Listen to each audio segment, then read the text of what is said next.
my name is Aksik, aka Annika. Welcome to my channel. And here we talk mostly about coloring and art and art materials, and occasionally literature and art and history and mythology and fairy tales, whatever takes my current fancy while I'm coloring or talking about the books.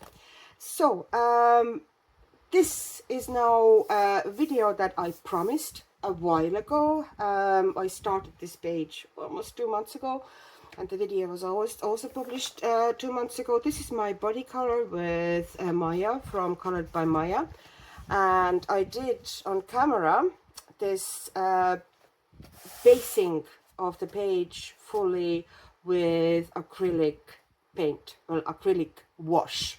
It's diluted matte acrylic paint, and the point of that is I showed how you can put most of the kind of shading and color variations down already, so you have very little work left with pencils, but still it can be improved quite drastically by a little bit of pencil work. So what I promised to do is that I was going to show you, how I do it and what I do it and what I use and so on. So today is the day. It's Saturday here. It's kind of morning-ish because I got up kind of late today, and I'm still kind of slightly drowsy and very, very cozy.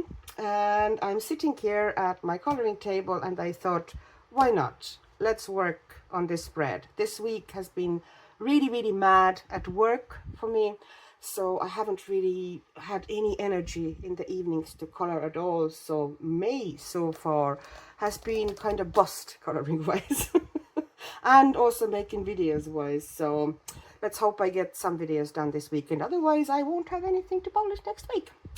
Anyways, but I really do love working like in this with this method, and I think it gives fun results. Now, the first thing we're going to approach is what we're going to be using, and I am going to show you a couple of things. First thing to remember is this is not a video where I'm going to put the pencil name with the title on the top, because the whole point of this coloring is that you don't use your your fanciest pencils, and you don't really go very strictly by what color I'm using.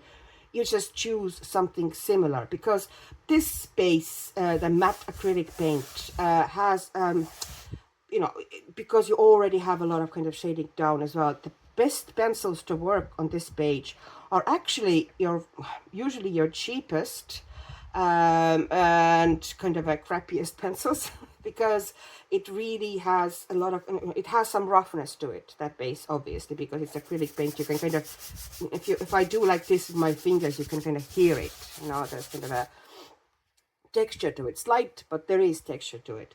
So it grabs, some paints less, some paints more. It grabs the pencil leads quite aggressively. So I would not go in with your Lumis or Polys, or even, you can with Prismas, I guess, but Prisma is just kind of wasted here, because even fairly weak, crappy pencil will give pretty nice results here because of the surface that grabs the pencil lead very well. So you get good pigment output even from fairly cheap and not very good pencils. Well, not very good is a relative thing, just harder pencil, okay? The pencils that, aren't your favorites doing kind of your main coloring, you just, you don't find the pigment output in them great, they actually might work really nicely here. And I am showing you a couple of things, the ones I've been using here, because I did, first thing I'm going to show you is how to do that kind of a background here. If you want to watch my video how I did that, basically I mixed up color variations. You can see here the base that there's, I first put down kind of color variations of a wash all over, and then I painted with matte kind of a opaque paint, everything kind of in between. So I now have this pattern that already has slight color variation in it. and I put some shading into it like that. I hope you can see well. And the point of this is that I don't want to spend ages doing it, because there's a lot of this background, and I'm usually not a big connoisseur of very fiddly and detailed patterns and such. I do enjoy them a little bit, but then, you know, if the area gets very big, I get kind of frustrated. So to me, you know, the way I did this, I more so played with a little bit of a kind of shading and also kind of color variations to give it some extra interest. But I also don't want this border to overwhelm the central image. So I don't want it to get it super detailed and super precise and kind of a, you know, kind of dominating the whole spread. It is already kind of dominating because it's so strong. So I want the, I don't want to overdo the border here. So what I'm using here, or what I used, is, well, are the cheapest of the cheap. They are Amazon pencils, Amazon Basics. And yes, they do actually have names. I can, you know, call them out in case you do have them. I won't be putting them onto the screen because, you know, that just extends my editing time quite a lot, and I'm already struggling a bit with videos because I have some issues on internet where I usually upload the videos, so things are slowed down anyway. So this is kind of a handful of sorry, this one I didn't actually use, like this little handful of some kind of burnt kind of a yellowish browns, some burnt sienna, some kind of a mid brown, which is just called brown in Amazon Basics. The yellowish brown is called burnt ochre, but my main thing that I go in with first is moss green. It gives this kind of a slightly bronze effect to everything. It's kind of a green underlayer to all the browns. And then I also have dark chocolate for kind of darker areas, which I add at the very end a little bit. And then at the very end, I also kind of grab, I haven't done it everywhere yet, but you can see in some areas, like here, I don't know if you can see it, like I've done like extra strong shadows in some areas, and these pencils really won't give, even on this surface now anymore, they won't give that sort of a depth and pigment output. So at the very end, you grab one good dark pencil, soft pencil, and I just pulled out kind of like a handful of samples that you can use, but pretty much any decent, good, soft, dark pencil that is kind of in dark purplish or really deep brown area, you can use here. So I tried out and they all look lovely. There's Derwent Graphitint Chestnut. There's this is basically Albrecht Dürer Faber-Castell, Albrecht Dürer Caput Mortuum works also very nicely. There's Graphitint Port, which I used mainly here and which looks really nice, kind of you know, kind of gives deep shadows. There's a Color Soft Loganberry, you know, any one of these is fine, or any other high quality dark pencil. You know, you do not have to use the same ones I do. You do not have to have the same supplies.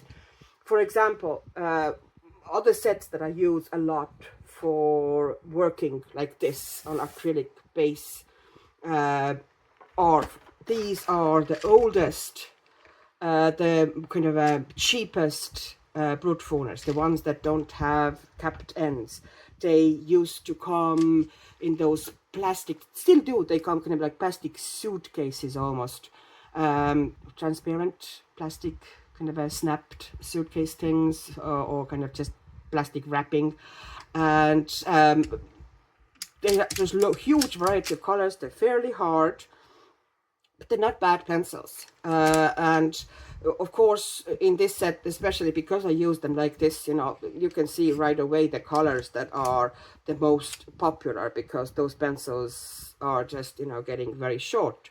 And eventually some of them are worn out, literally.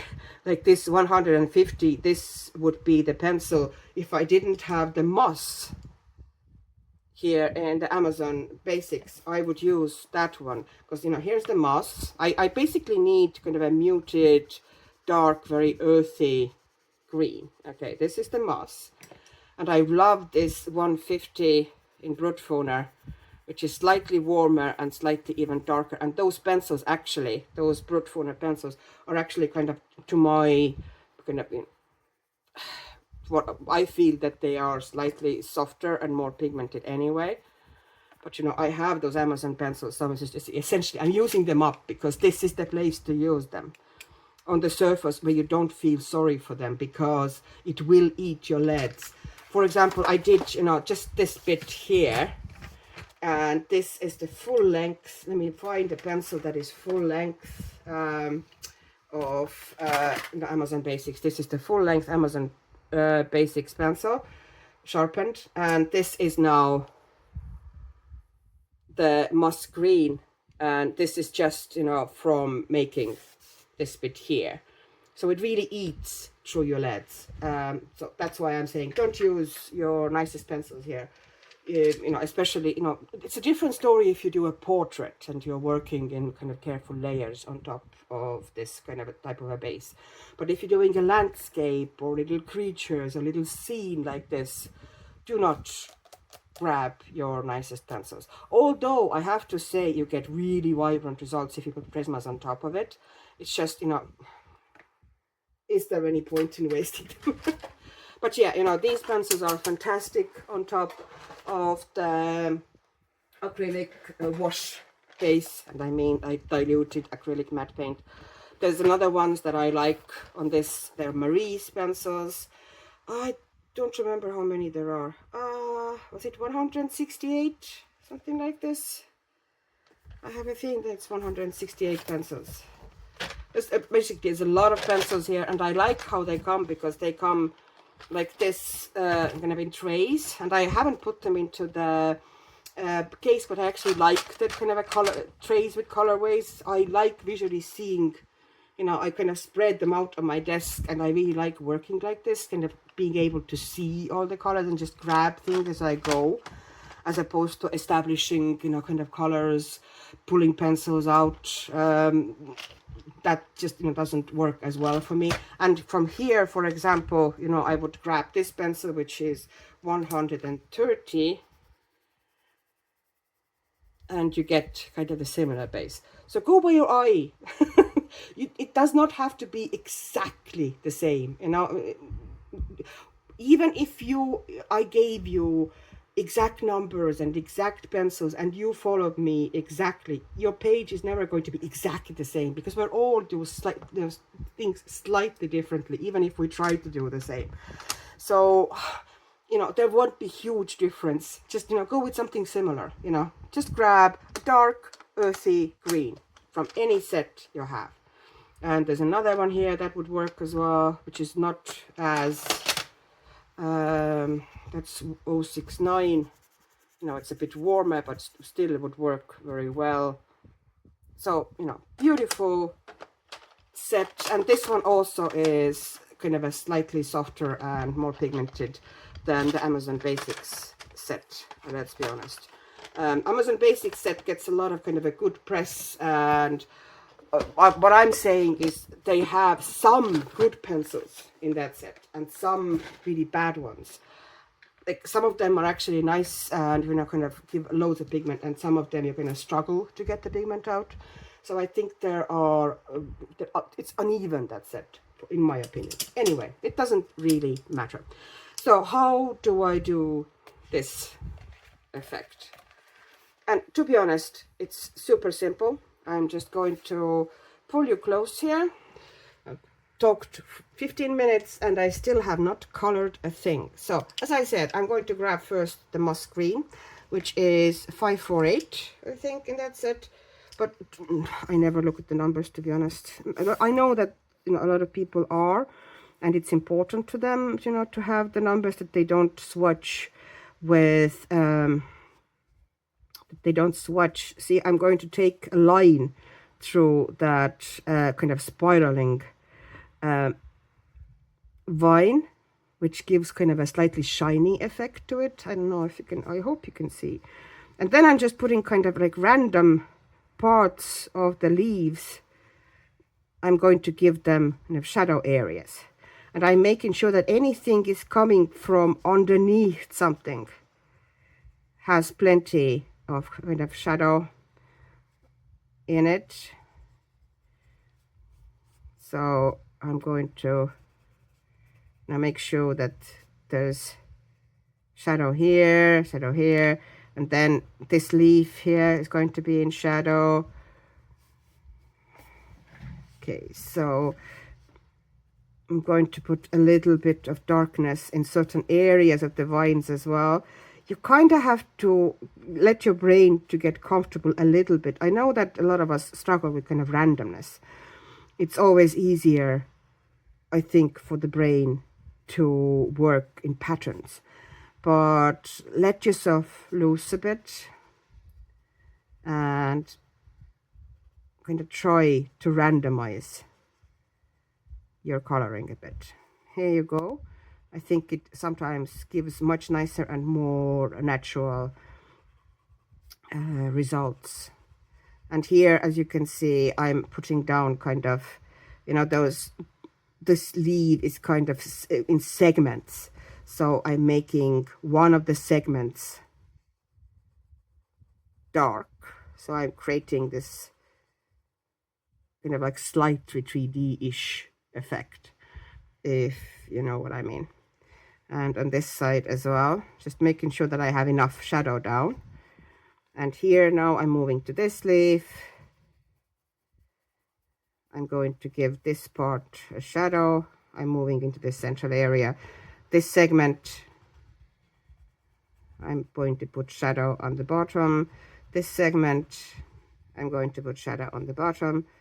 I'm also doing it here. And sometimes I don't go, like I put the shadow down like this and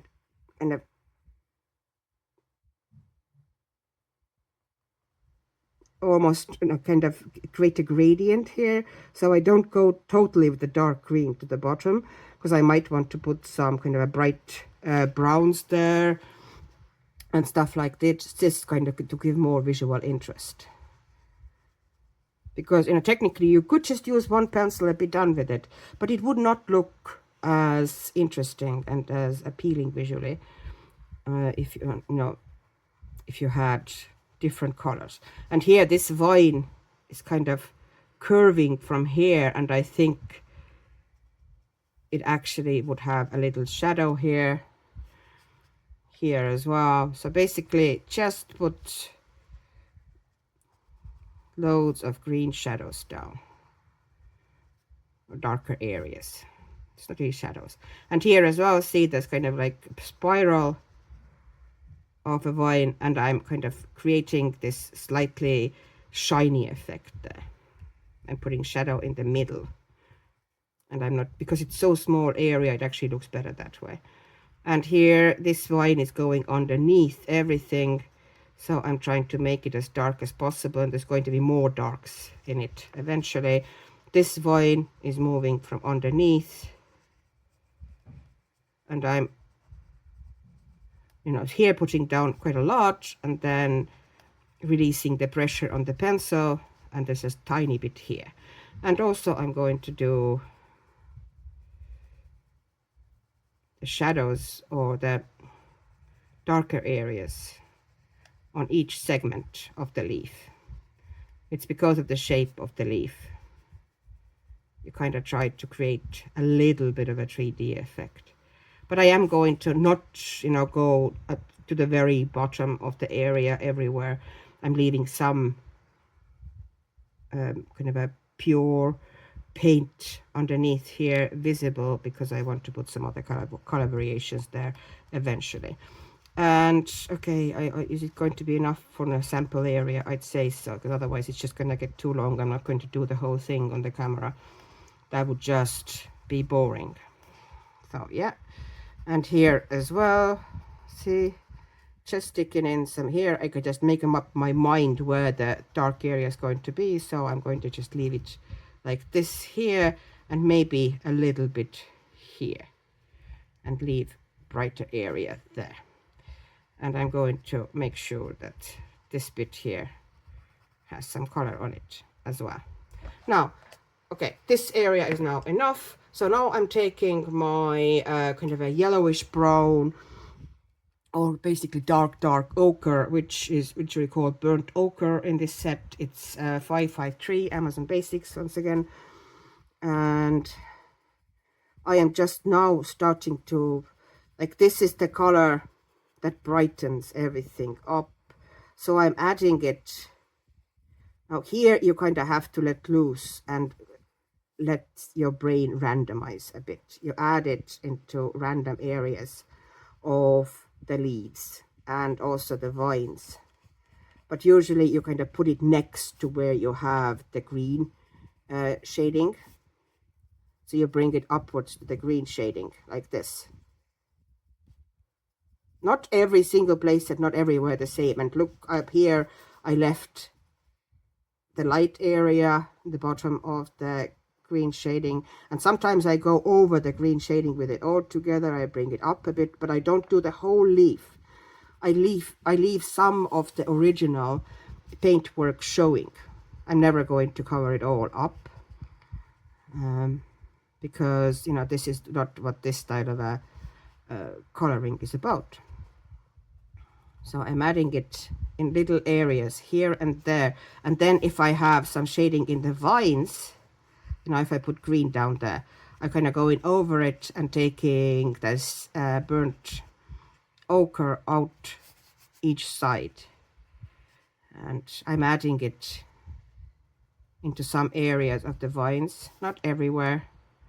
Here there's a curve, okay, but there's green, a darker area that I have marked here. So I'm taking it down a bit from there. And here as well, I think it could benefit this area. Like it, otherwise it's kind of just one kind of single colored vine, and it looks flat and uninteresting. So I'm going to add some color to it, like here as well. I'm just going to put softly down this burnt ochre, and I'm going to add some here as well. Just bringing it up a bit all over the place from the initial green, but not covering the whole of the paint. And after that, you know, we have these two colors down. I don't really touch the original paintwork much at all. I'm leaving that to be as my lightest areas. I'm now going to just add darker values after this. And here as well, you know, I have on both sides green, so I'm bringing it out a bit from the green to add some visual interest. And maybe add a little bit more here, just to make things a bit more interesting. And here on the leaf as well. So now we have this here then, and this here you can see again, you know, this vine kind of looks flat because there's no color variations on it. So I'm just putting some of the burnt ochre in, and I'm adding eventually more color. Okay, that's it. That's burnt ochre finished with. And now I'm grabbing burnt sienna, which is the next darkest brown, and I'm adding it where I put the burnt ochre.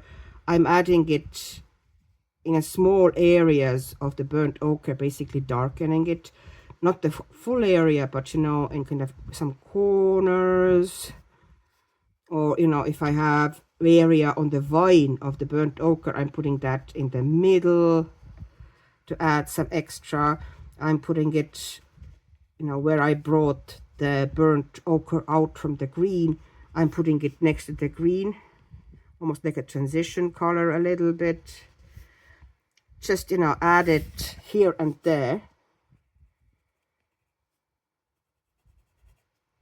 to keep things interesting.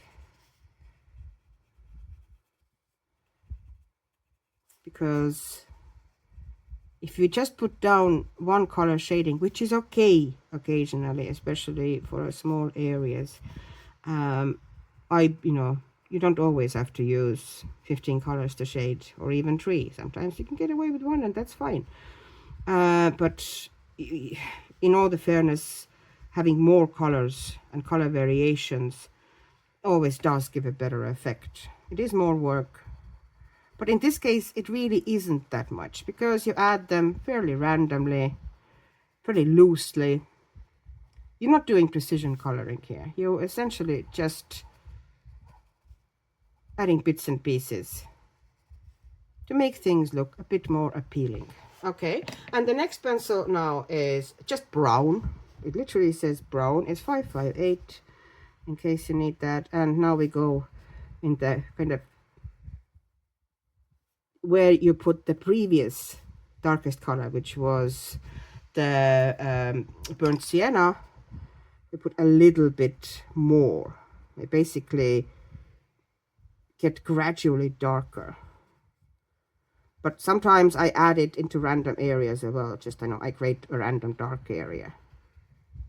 Like that here. You know, it was actually just the original color.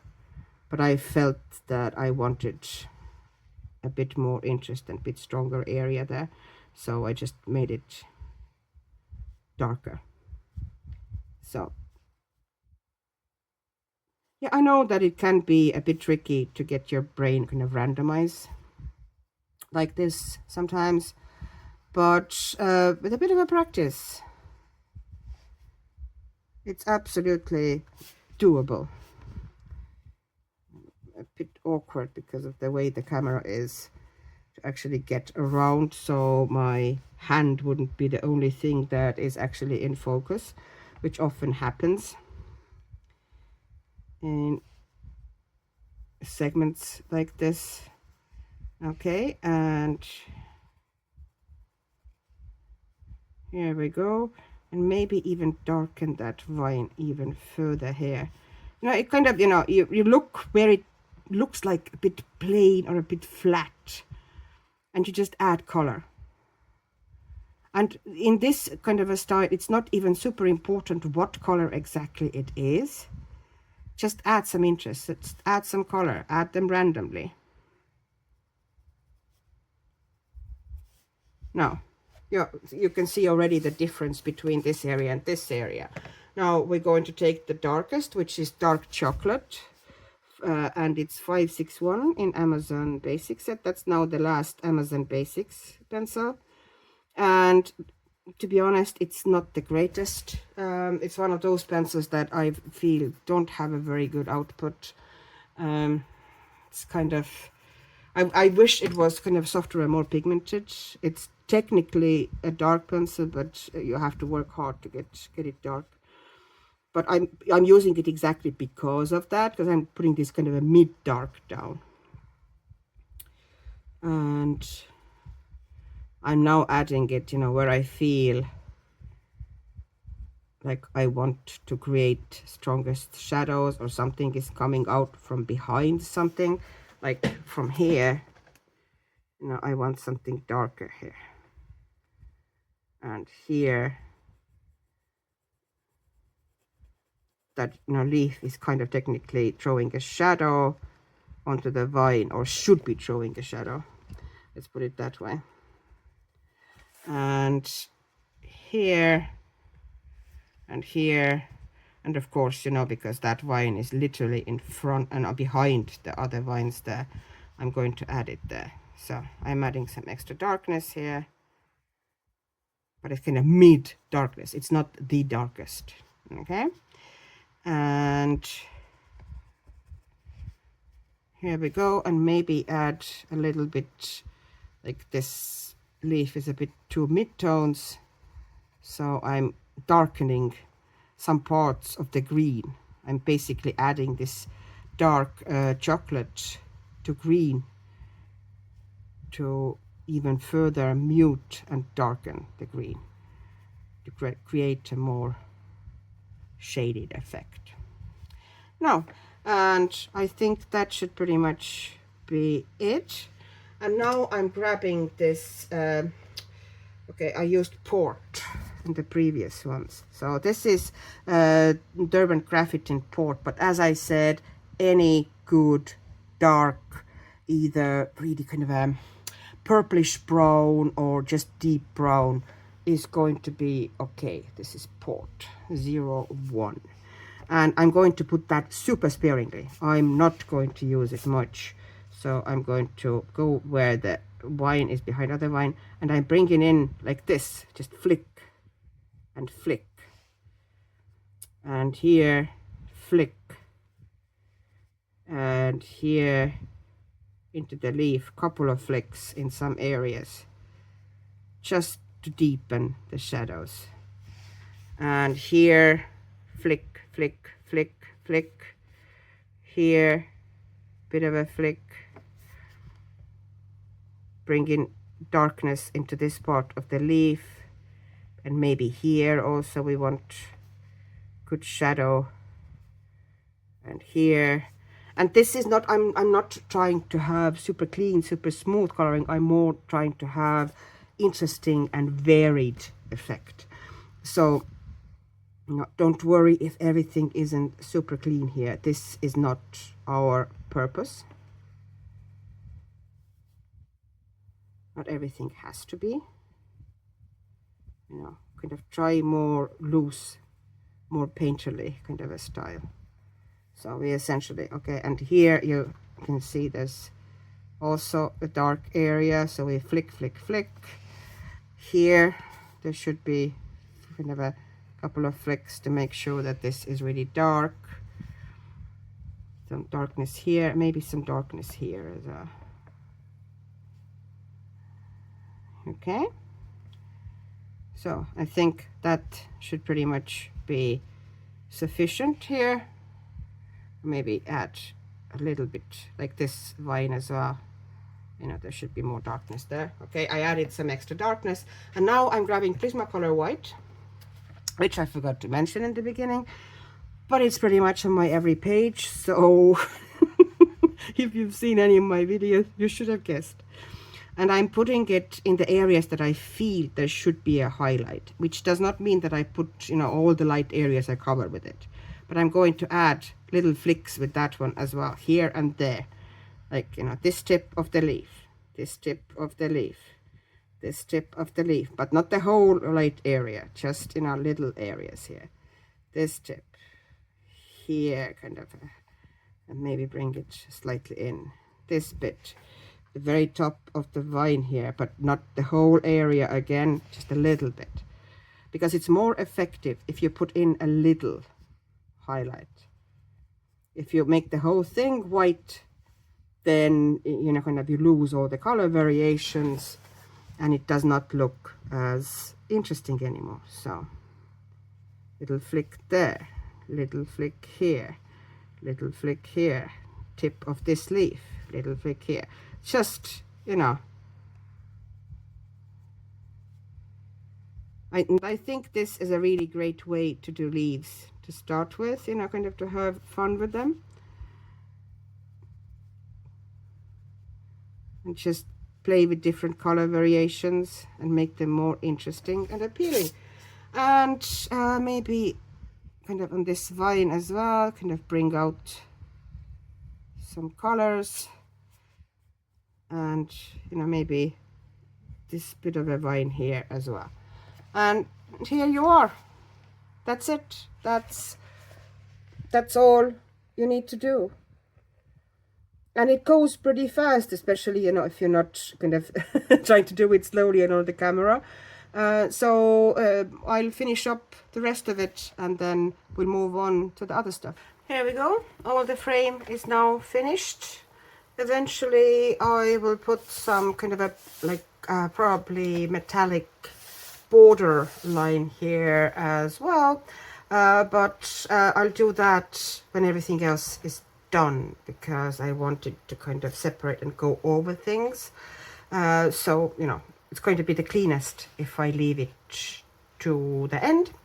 And now I'm going to take, next thing I'm going to do, it kind of annoys me that the black lines in the horizon here.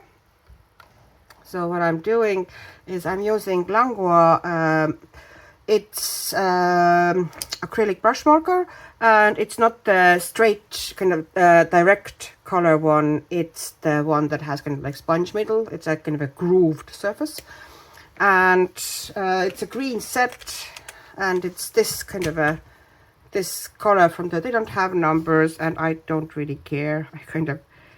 I get along without numbers, so I'm just going to, I like to put these lines in first, and then afterwards I'll add some extra shading. So I'm just gently taking out. I'm not going to be super super precise and super worried about it. I'm just going to take out the immediate kind of really black feel, which I don't enjoy. And you know, that's fine. Everybody to their own. This is by no means obligatory thing, but oh, let me see if I can get you closer. What I like about this one is that I'm not going to try to make like really strong distinctive green line, which is what often happens when you take the line art out. This one is not as opaque, so I'm more blurring the lines than taking them out altogether, because I don't feel often that it needs to be totally taken out, as long as the effect is softened.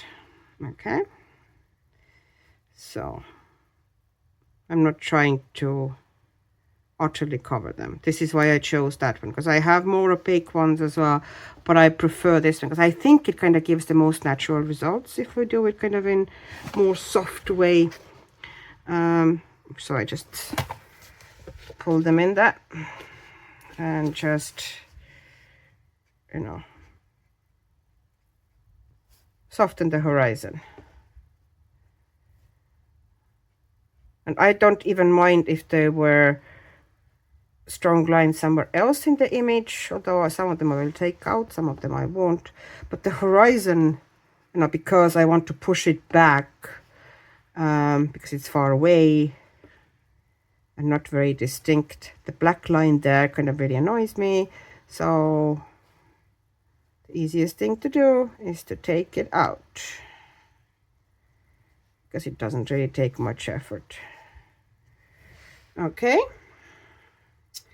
and then those trees here, these I will also put something on the sides. Let's see which color I'm going to use. Maybe some of that and some of that. Yeah, that's a bit too strong, but we'll combine them. So I'm going to have that tree there, the distant trees, which are also, and I did them in fairly kind of a cool, almost bluish blue tones. I think this one might be too blue. I'm going to go over them like this, just to soften, especially on the top. And the bottom, where there's kind of supposed to be more shadow anyway, I don't really mind the darker lines, but at the top I want to soften the black line. So in some of them it's already out, but there were a couple of really strong black lines there at the bottom, at the top, which I wanted to take out. And here also just the top,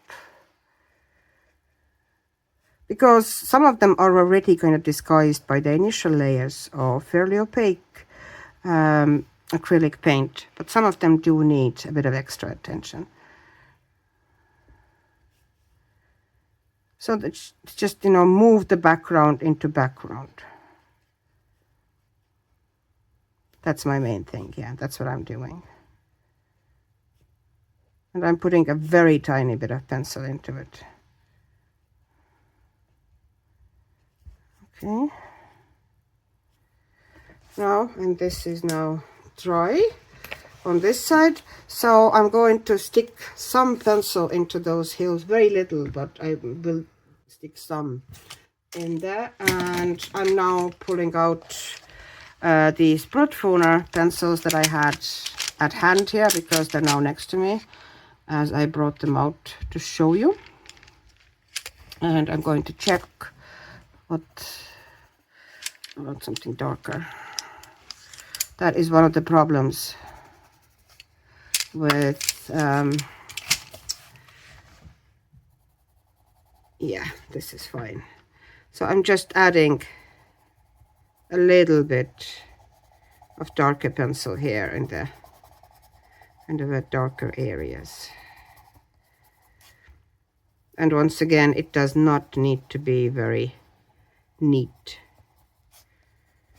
because what you're essentially doing is just depicting a distance. So it's better when it's not very detailed.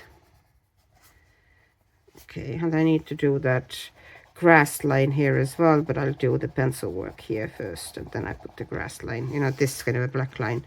I want to take that one out as well. So I'm just going to put a bit more distinctive and bringing it up into that light green as well, tiny bit. So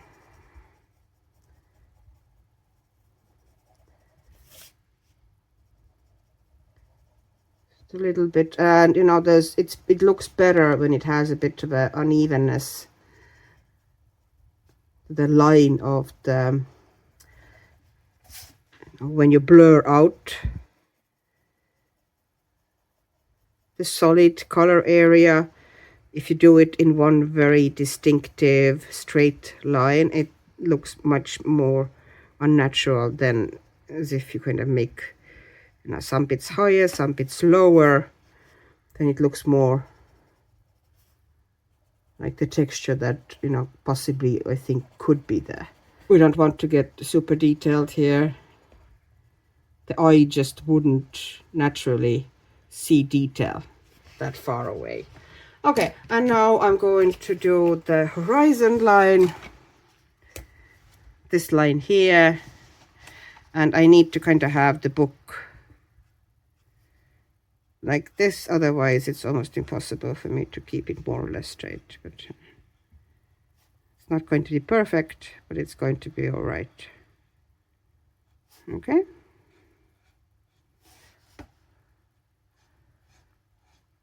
And in image like this, it's kind of important to remember not to overwork the details, because nothing here is really very strongly in the first plan. In theory, the only places that there should be a bit more detail is maybe tree trunks, because they're kind of almost in the foreground, and those two dualists here. Everybody else should be almost flat colored, and maybe a little bit more shading here as well, but not much. So this already looks, you know, you can see how it's already changed into much more natural distance when the black lines are gone. And now I'm taking, I had this really dark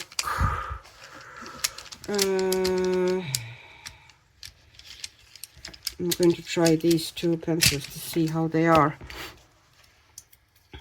Which one? That's nice, but not exactly what I'm looking for. Okay, this one. That's 046, and it has that kind of a slightly bluish tinge. So I'm just going to add some little bit of extras. Once again, you know, those trees are fairly far away, so I'm not going to go mad about building loads of kind of a textures and details onto them. But I'm going to add a little bit extra. Just pretty much the bottoms of the, you know, crown of the tree. Just to give them a bit more shape. Because most of work is already done previously when I put the paint down. Because it's not just one flat layer of paint, you know, there's already there some shading. But I'd like to add a little bit extra. Just to tighten those crowns a tiny bit. And that's it. That's pretty much the horizon done. I don't think it needs much more.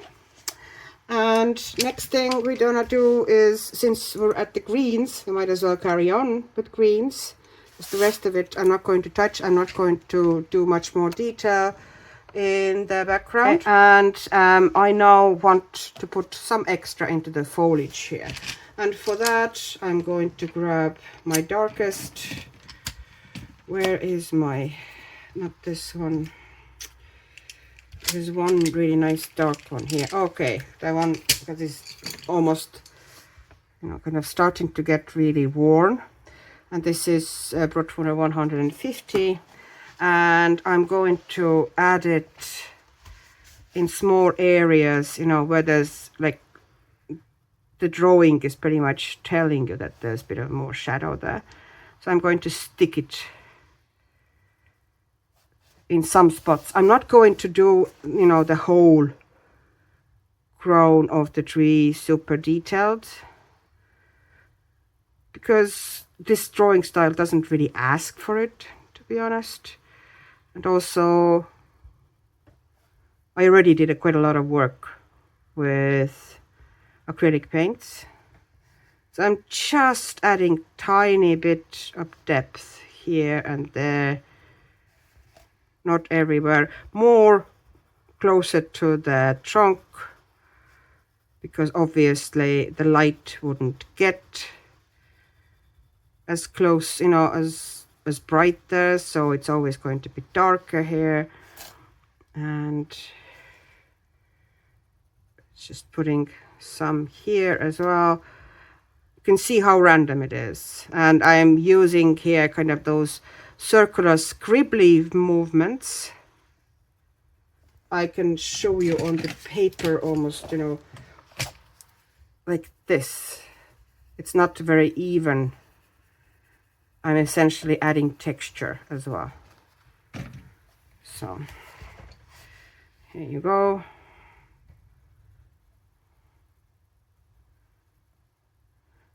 And then, you know, fairly aggressive in the darker areas, and kind of then release the pressure going upwards. And one pencil is absolutely enough to do all that. So I don't think there's much more needed here. I'm going to put a tiny bit into this area here as well. You know, I don't think you need to overdo it. And there are a couple of places here, and here already you can see, you know, in some, I have put already very dark areas down, but because this pencil is so dark, I'm just going to darken the bits kind of near the trunk. But, you know, it's also important not to overdo it. So I'm being fairly gentle in some areas here. But I'm also adding a little bit of texture, as you can see.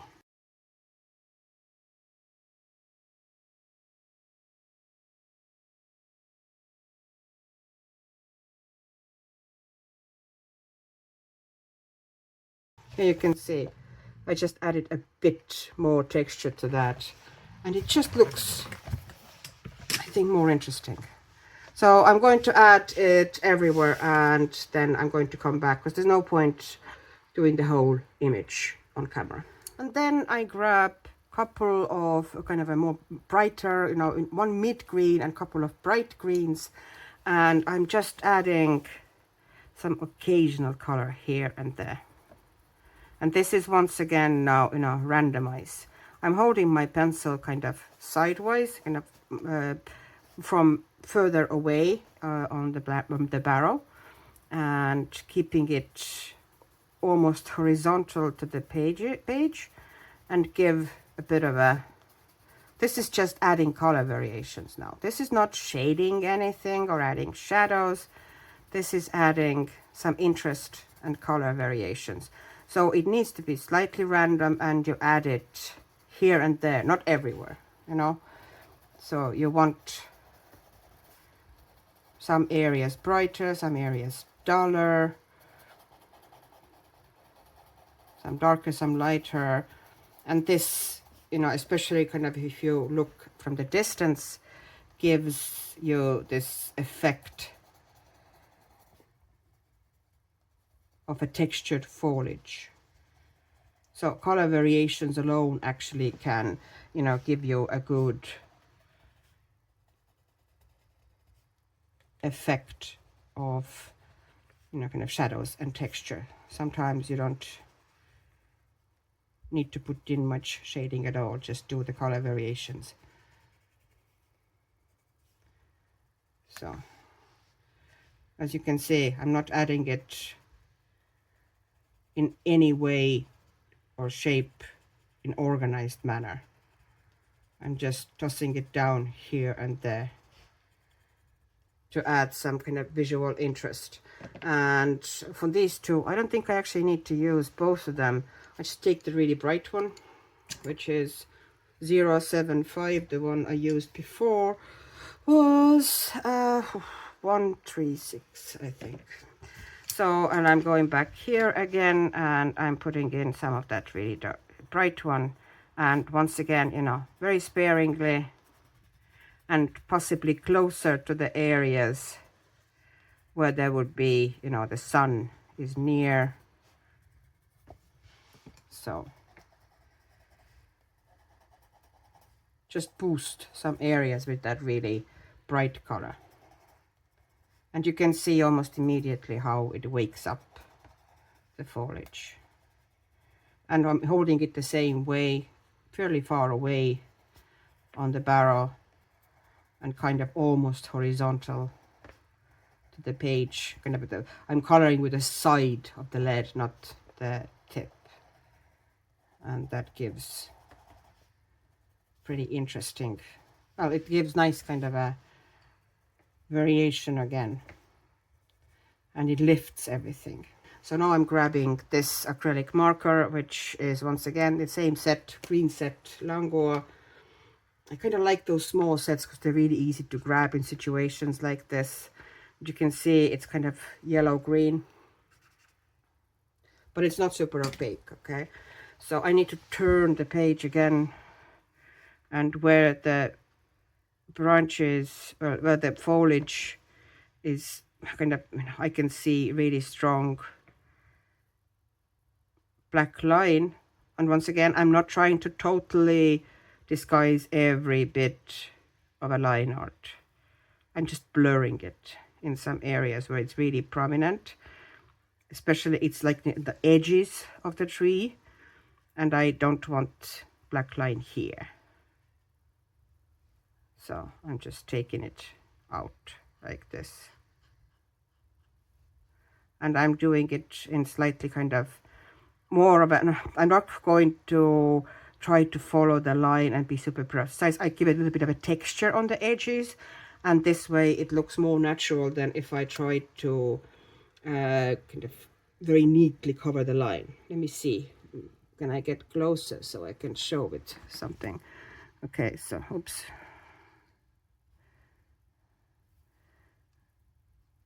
So I'm gonna try to show, okay, if I, let's say, was here, okay, and there's a bit of a line here, and if I try to cover it really neatly with the line, it wouldn't look very good. But if I tried to give some extra kind of texture to it and bring it in and out, it actually looks more natural. And you can even do a bit of a dabbing with the finger like this, and now it doesn't look like you've tried to cover the line. It looks like it should be natural, kind of a highlight in the foliage. So like this.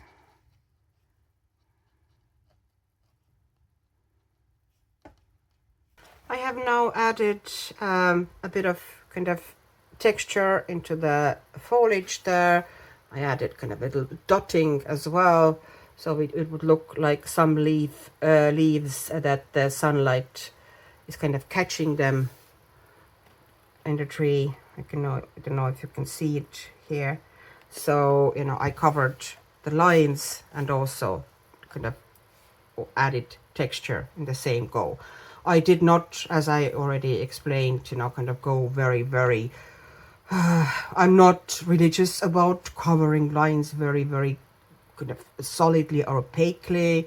It's more so kind of blurring them and softening them, because, you know, I'm not going to try and pretend that I drew the whole thing. Do you know what I mean? It is line art.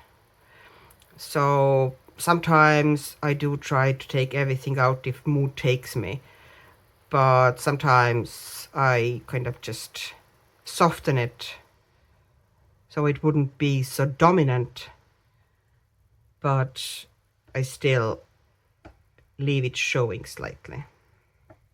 Okay, so I kind of gave a bit of a sunlight there. So next thing we're gonna do is a tree trunk, and that's basically a couple of pencil job. So I'm going to bring you closer again.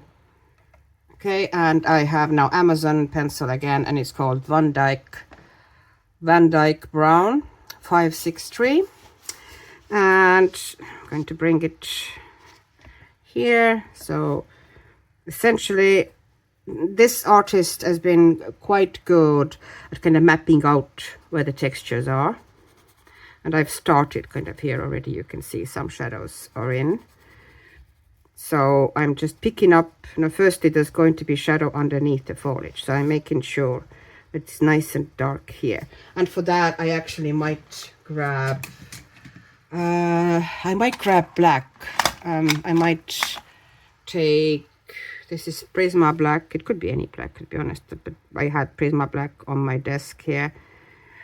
And just underneath the foliage, I want to make sure that there's, you know, really distinctive shadow. So I'm actually doing black here.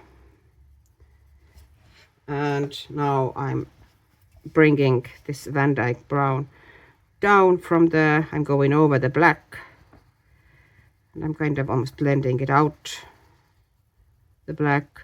And now I'm going to pick up those grooves that the artist has shown in and start following them. But I don't follow them in kind of even straight line. I'm going to bring the shading, you know, a bit out in some areas, have tighter near the line in some areas. So I'm adding to the texture, okay, adding to the texture, and it looks more natural that way. So, you know, bringing it more out here, getting tighter here. And here at the bottom, I also, you know, I already have the grasses in, so I'm kind of trying to make sure that I don't, I should have actually waited with the grasses until all the shadows were down here, but now I have to kind of color around them, which is a bit of a pain, but we'll manage. So basically I went to make sure that the bottom of the tree, you know, what is showing from there, it's going to be pretty dark. Like this. Okay. Now I'm bringing the Van Dyke Brown upwards from here as well. And once again, you know, looking where the artist has put in some texture lines, and if there's none in, create them yourself. And best way to get a bit more kind of natural uneven line is once again hold the pencil a bit further away and loosen your wrist and kind of get this more uneven line here. Bring, in some areas, bring the color more out, in some areas keep it tight, which gives you more natural effect. And here, you know, there's like long big flat area here, so let's start from up and then once again create this uneven line, and here again in some areas bring the color out more, in some areas keep it tight, and you get, as you can see, kind of more bark-like effect like this. Can you see? And here again we need to create a new line, so almost let the pencil do its own thing. Could you see? And now I even let it kind of jump up in some areas, and this gives you a really nice natural bark. And there's something missing here as well, so there's some lines from the artist here, so I'm just going to follow these. Okay, and now this pretty much should be almost sufficient. I'm going to add some extra shadow. The branch here I want near the tree trunk. I want a good bit of shadow here, good bit of shadow here, but I'm not going to put much more down here as well. I think some shadow, and here we go. And now I don't know if I'm going to do it or not, but I'm, you know, this is the kind of a browns set of the Brutfuners, the kind of original Brutfuners that I talked about in the beginning of the video.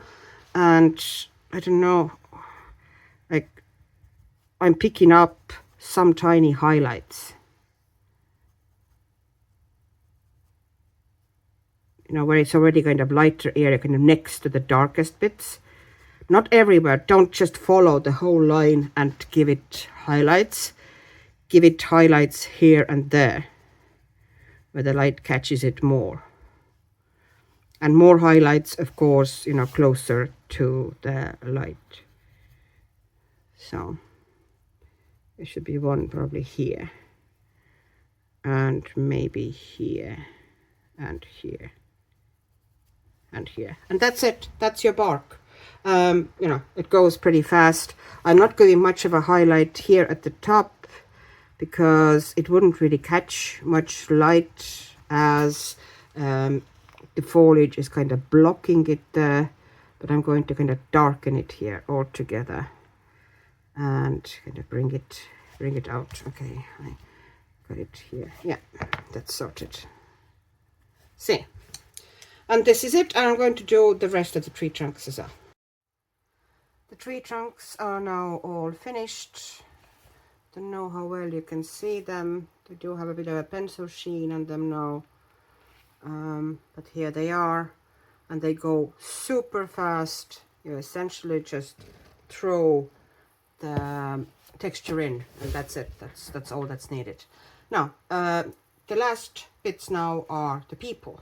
I left these the last, and first bit that we need to do is some of the people still, like, I didn't have paint mix that would have kind of suited some of the outfits, so I'm going to add some acrylic marker here because I'm keeping the base similar, and I'm going to use these are now you can get them pretty much everywhere, Amazon, TEMU, whatever, and they're actually rubbish. Okay. Hear me out. They're kind of rubbish if you try to kind of do big areas with them, but they're really good for some things. They are quite cheap, actually, come in pretty big sets, some of them, and they have this kind of a bullet nib, and the acrylic paint in them is not, those nibs are god awful. Like, they're if you give a little bit pressure to the paper, you have to kind of color with them. The best way is to keep the pen slightly sideways and barely touch the paper, like really, really gentle, because if you put any pressure on it, it'll tear up the paper immediately. Like, they're rough on paper. They're not super pleasant coloring experience, but they are not super opaque, and they are very matte, which means that they essentially give you the effect of acrylic wash that you can, you know, kind of color on top of them. It's not as good, but it's pretty damn near. Let me see if I cannot test them in this book somewhere. I just put a base of these acrylic markers on all of them, and here I did full coloring of, I think Colin is that one. I did with pencils on top, and you can see how well I was actually able to kind of layer and play with pencils on top of these acrylic markers. You know, I did most of him as well, and you can see that you can totally work it. That was just an experiment. Now I don't know if I'm ever going to do that page, but yeah, you could. So I'm going to use these acrylic markers as a base for people, until for some of them I pretty much leave it as a flat color, because people in the distance, they don't really need much shading at all. It should pretty much left the way they are. And I think I should find something with grays and blacks. Okay, so in the background there's several figures that should pretty much have black outfits on, so I'm going to bring the camera nearer. Okay, now you should be able to see, no problem. It is a bit wonky, but here we go. So I'm just going to essentially color that jacket black, and if I feel like it, I might add a couple of highlights on top of that black, but you shouldn't really be able to see much detail at all in this distance. They're just little figures far away. So there's his coat or jacket, sorry, not coat, jacket, and here. And I'm doing the same thing for this guy here. I'm going to do, okay, for him I'm going to do a black jacket. I'm just going to have him all black, and I'm not really sure I'm going to do much of kind of any highlights there at all, maybe tiny bit. And you know, because your eye really doesn't go there, it's just a tiny little figure in the distance. And for him I might give him really dark blue. Doesn't really go with blue anything on this page, does it? I'm going to get kind of dark brown jacket.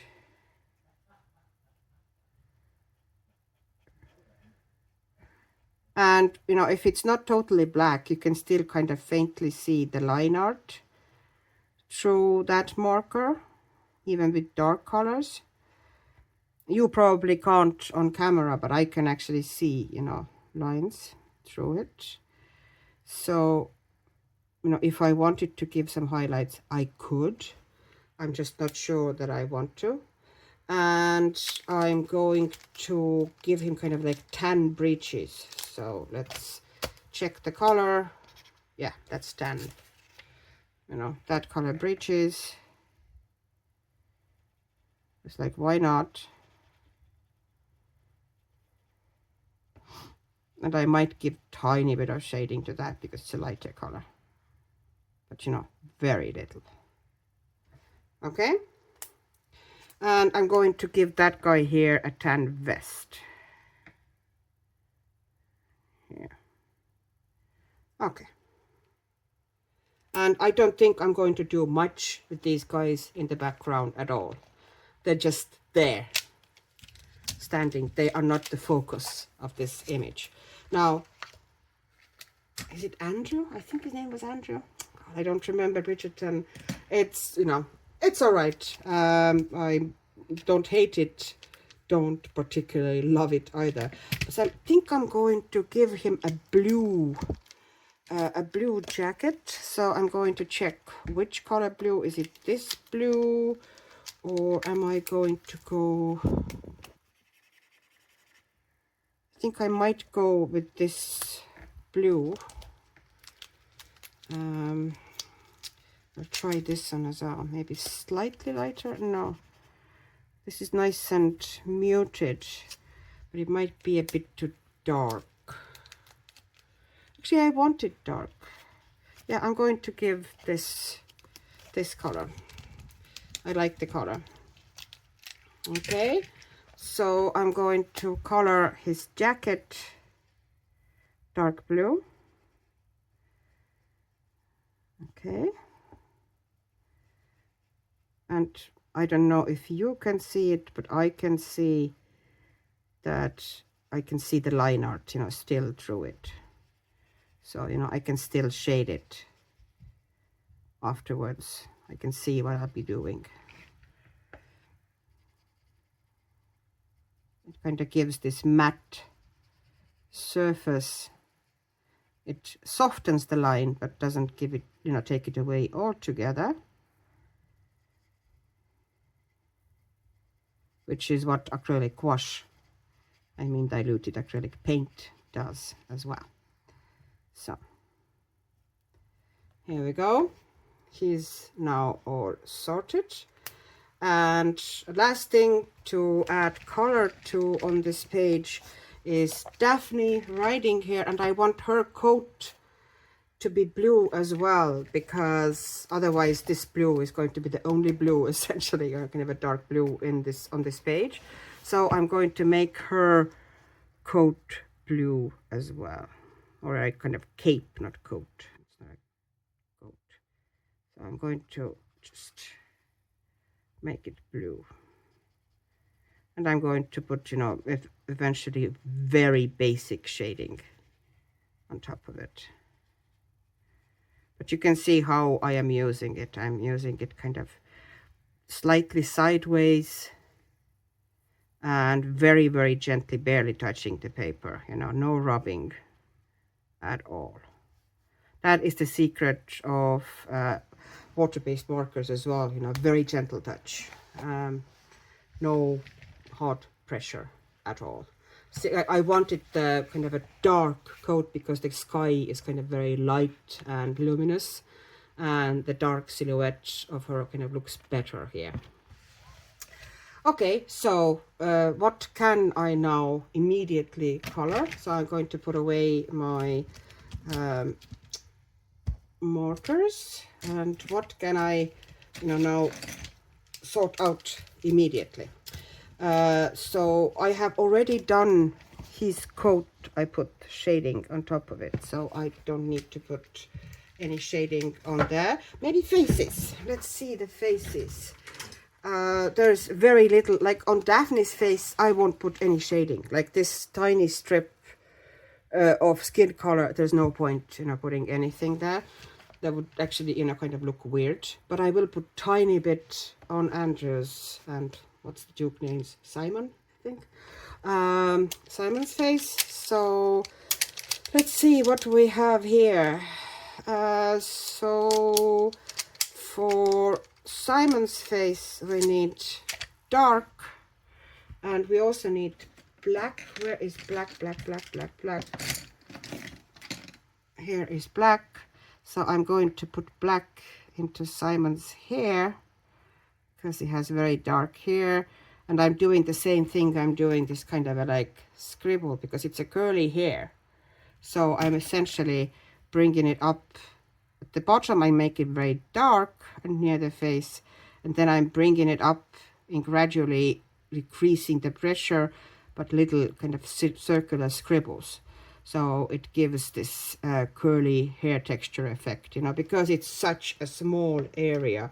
You don't need to go into huge details. Okay, and this is now Brutfuner 028. It's a, you know, a darkish brown, and I'm going to put his skin shadows in this. He has dark skin, So we want, like, his skin base is fairly dark as well.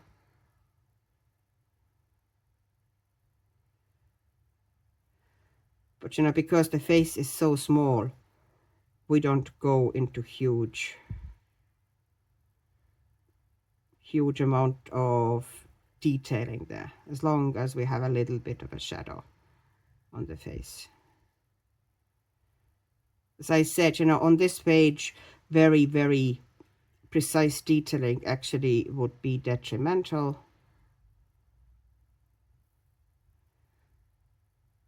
On a small images like this, you know, small details, bits like this, it would just get lost, you know. There's no point putting on, and in a small face like this, it's main thing to kind of give this impression that it's a curved surface essentially. So I did that, and I made sure that it looks, you know, kind of darker. And there's gonna be highlights on it, so he is definitely, it does look like he has a dark skin now. And I might put something a bit lighter at the front here as well. I'm going to take this 038, which is kind of fairly bright pencil. So the highlights, just to smooth out the transition a little bit. And brighten his face so it would kind of show up a bit more. And Andrew, now his hair is dark, so I'm taking the same color that I used for Simon's or the Dukes or whatever, the guy in the red jacket, his face, and I'm using that in his hair, so it's 028. And I'm just, you know, and once again, it's a small area, don't overdo it. Just give, like this one now isn't, it's more kind of like wavy than curly, so give some little lines, make sure that it's darker here near his back, and, you know, put a tiny bit of texture in, and that's it. You don't need to go into huge details. And the same pencil now, since I have it in my hand, the jacket here at the back,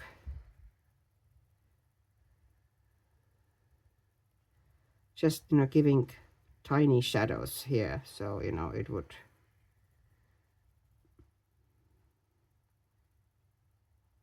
kind of define things a bit here, and that's it. That's all that's needed. I know you don't want to go into big huge detail at the back there. And now on his face, let me see what pencil would be good. I think this color might be a bit light, but 140, yeah, it might need something slightly darker. Okay, I'm going to pick up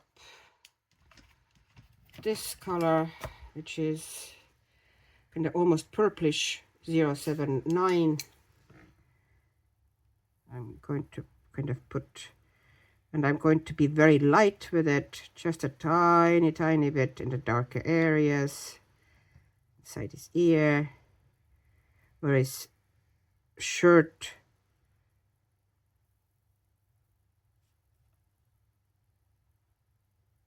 is throwing shadow onto his skin, underneath his nose.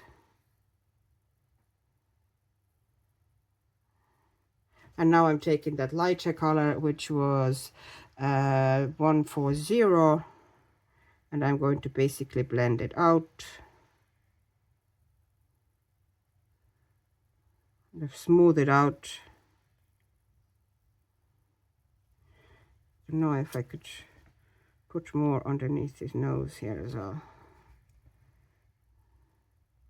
And I'm not going to try and disguise the line art on these two, because I think it's actually fine.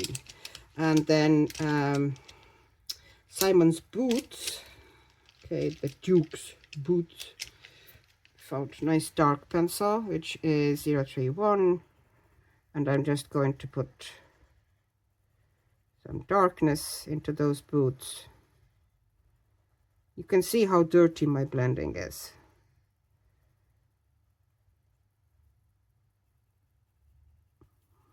Okay. A bit of a shadow here. And then I'm grabbing something light, which, you know, might be the same pencil I used in the tree bark, which is 102 as a highlight pencil. And I'm kind of bringing it into it. And, you know, there's some bit of a color variation here, so it doesn't look as flat anymore. Okay. And I don't think I need to do much more with these boots. Okay. And where's my black pencil? I know I had a black pencil here. Okay. The pistol, this pistol is already done. The pistol is very small, so we essentially just need to kind of outline it. Make sure that it's kind of nice and bright and visible.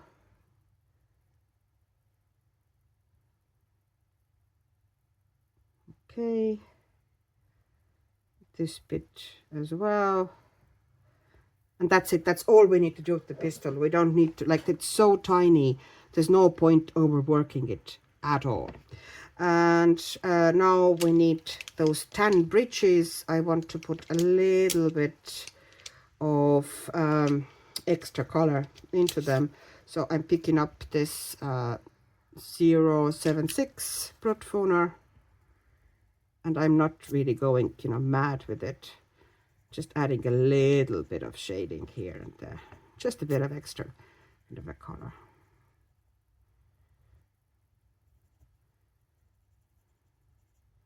Now, it does not need to be in any way very detailed or precise. And I might go over it with a lighter pencil just to smooth it out. And that's it. I don't need to do anything else in the background. Now his jacket needs a dark blue pencil, so we're going to find a dark blue pencil. That is a nice dark blue. Do we have this one? Yep, we have this one. Or actually I might want something a bit duller than that. Yeah, that's better. Now cover your ears. And here we go. I'm going to put shadow underneath his collar or lapel or whatever you call it. My knowledge of men's fashion is laughable. I'm just making sure. So strong shadow under his arm. Strong shadow here. I'm kind of softening up, going, and because he's facing the light there, I'm going to make sure that the back has stronger shadow.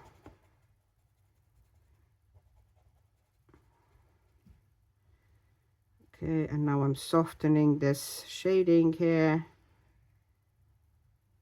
There was a little bit of an interruption, but I've mostly finished with this coat, and I've done his boots as well. I'm going to add a tiny bit of kind of white highlights, or kind of light highlights into the coat to make it look like the fabric is a little bit of a kind of, not shiny, but has a bit of a yeah, shine to it. And what is this? And I'm going to just make sure that it has a smooth transition into the highlights. Now, and this is done. Now I need to do his breeches, and those are going to be black, and because it's a small image and has acrylic base, I pretty much go full black here. So this is a black pencil, and I'm just going to go fully black. It's a bit of a shading, but you know, I'm not using many other colors here. That's my point. But I actually, I'm going black. And as you can see, I'm doing it fast. And kind of, you know, sloppy is a wrong word, but yeah, kind of. Just making sure. There's a little fold here. There's a stronger shadow here.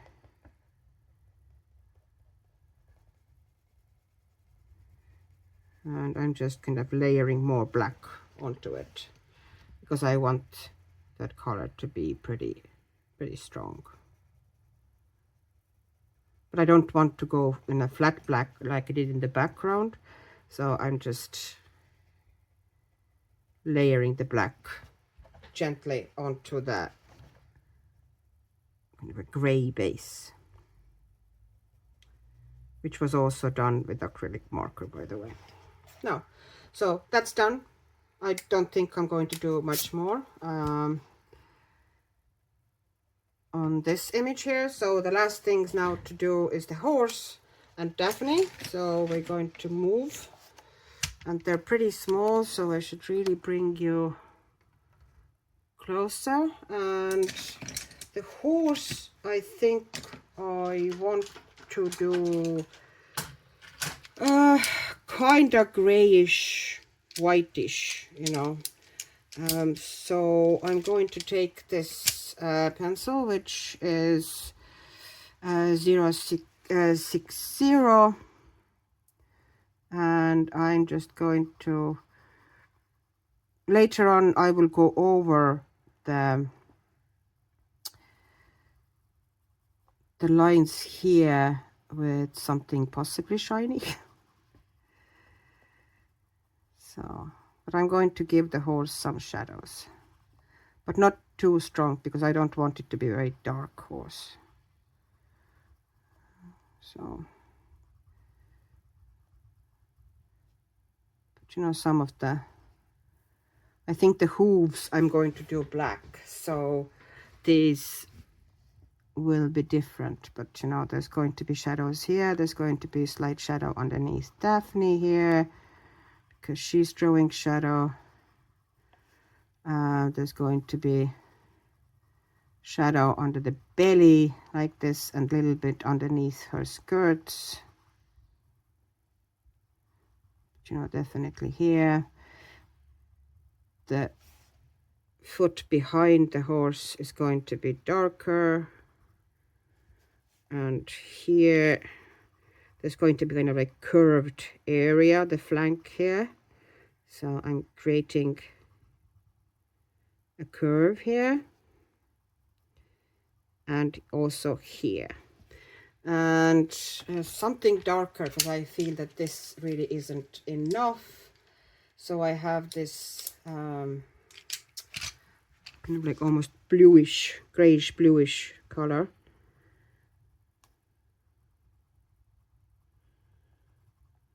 So I'm going to put that into darker areas of the horse.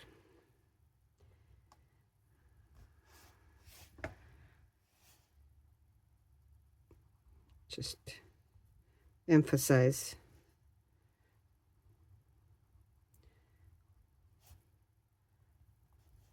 with the stronger shadows.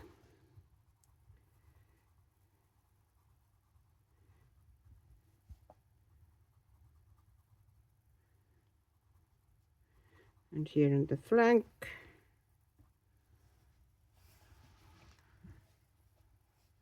And here in these hooves.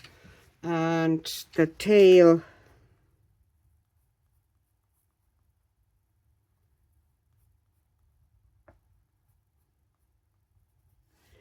and doing the same with the main.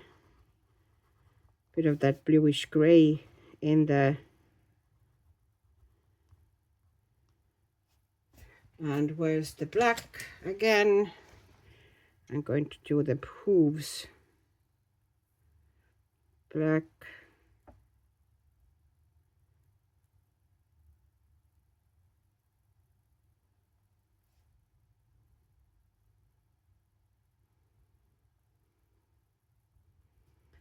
And here as well. Okay, because from that distance you pretty much can give a flat black, you know, if it's that small. And now I'm going to take white Prismacolor and I'm going to add a bit of a highlight, you know, where there's lighter areas, so it would look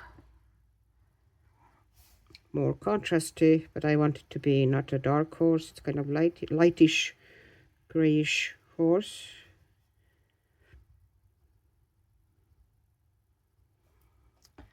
So I think that's sufficient. I don't need to go into the huge detail here. And let me see what else is going to be. And then pretty much the last kind of pencil thing here, from what I can see. I'm kind of at a quick look here. Is there anything that I forgot? And it doesn't seem to really be. So the last pencil thing I'm going to deal with here is this coat, or sorry, the cape. And it's the same pencil I used for the jacket there. So it's 092, which I didn't probably call out before. So, but this is now even more in the distance. So I'm just going to give it kind of basic shadows. I want it to be dark.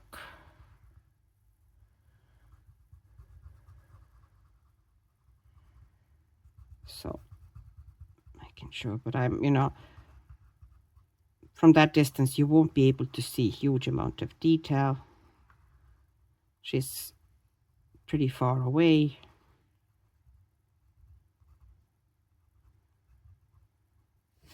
Okay, and now we have white Prismacolor, and I'm going to give a little bit of a highlight here and there, and then I'm going to go and smooth it over with the same blue that I used for shading. Okay, and 092, and I'm just going to soften that blue into that white, so those highlights wouldn't be super harsh.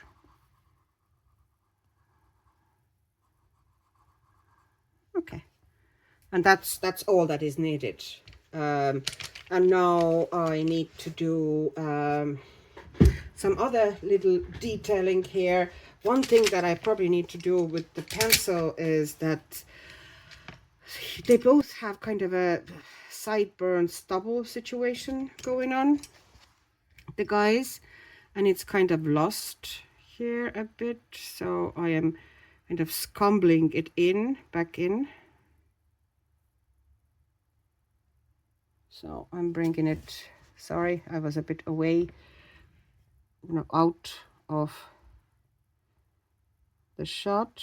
So I'm just bringing in a tiny bit of it, scumbling with the pencil and creating an effect of a sideburn.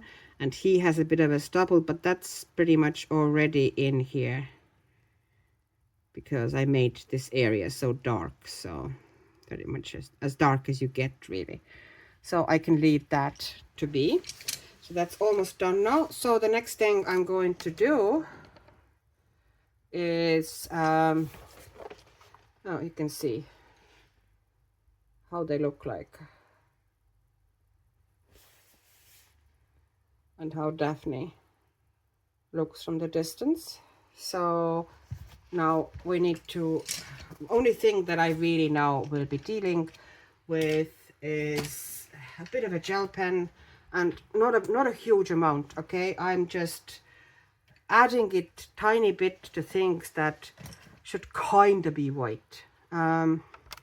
If you, or you know, kind of lighten them up essentially. But I'm not going to do full outline. I rarely even, you know, kind of do that.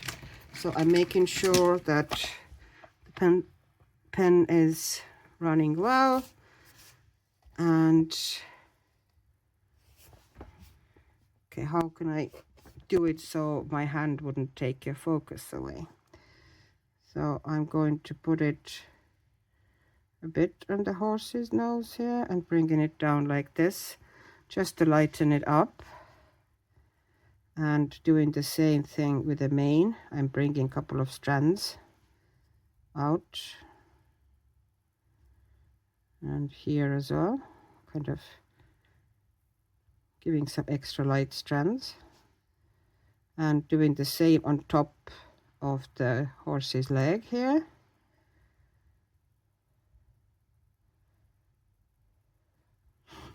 And okay, this bit here is, yeah, and doing the same thing here at the back with the tail. Just a couple of strands of white, so it would look more like really light horse. But you know, nothing is really totally white, so I'm just adding the white into some tiny areas, and that instantly lightens up the horse. You know, you don't need to put it everywhere, just a tiny bit here and there instantly makes the horse lighter. And I have this, was kind of badly done. Okay, so that's done. And the next thing is where I need to put some white, is there kind of a shirt tips here. Make sure that they really, you know, that it's, yeah, there's, you know, they're wearing white. And here as well, kind of, you know, he has white cuffs. So I'm actually making sure that they look white, because I don't want black outline there. I have tried to kind of soften it, but I'm making sure that the white is white. And here as well, just a little bit of white there to kind of whiten up the white things. Just tiny touches, and there's no need for other white really. So that's it. I now only really have to add the kind of a border here, which I'm not going to do on camera. It's just a bit of a metallic marker work, but in essentials it should be ready. I'm not sure if it's in focus. Will it now get into focus? I think it should be visible now. Yeah, so it's kind of hard to show because, you know, it's a big scene like this, and, you know, it's wide, and this big huge border is kind of dominating this spread a bit. But, you know, hopefully you can see, and maybe you picked up some interesting hints, or mostly just a lot of it is about courage to just work very, very loosely, and kind of not try to be super precise about everything. Once you have the acrylic base down, especially in a big scene like this, you don't have to be very, very anal about every single detail. You can kind of take creative license and just play a bit with colors and textures, and I think you get a more fun, it's more fun to work like this, and I think you get more fun result as well. So thank you very much for watching. Hopefully you had a good time, and if you like my channel, please like and subscribe, so YouTube keeps offering my videos to you and to other people also. And once again, have a lovely creative time, and bye bye.